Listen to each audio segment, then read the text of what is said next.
এই রাফিনহা ছারখার করে দিবে আর্জেন্টিনাকে।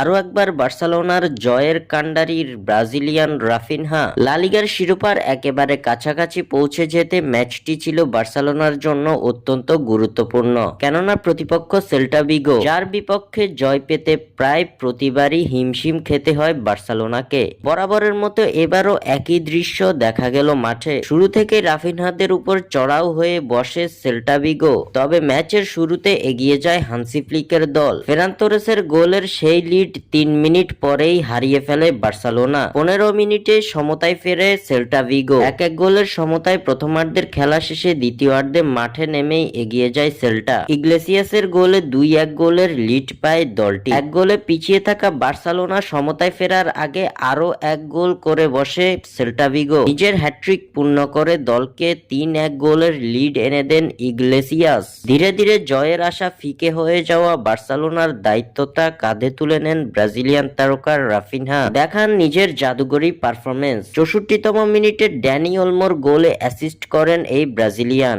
এর 4 মিনিট বাদেই নিজেই পান জালের দেখা। ইয়ামালের অ্যাসিস্ট থেকে ম্যাজিক্যাল গোলে দলকে খাদের কিনারা থেকে তুলে সমতায় ফেরান রাফিনহা। 3-3 গোলে চলতে থাকা ম্যাচটি ড্রয়ের দিকে এগোলেও ম্যাচের নির্ধারিত সময় শেষে অতিরিক্ত সময়ে পেনাল্টি পায় বার্সেলোনা। একেবারে শেষ মুহূর্তে সেই পেনাল্টি থেকে সফল স্পট কিকে গোল করে অবিশ্বাস্য এক কামব্যাকে দলকে মধুর জয় এনে দেন ব্রাজিলিয়ান সুপারস্টার রাফিনহা। এই জয়ে লা লিগার শিরোপার একেবারে দ্বারপ্রান্তে পৌঁছে গেছে বার্সা।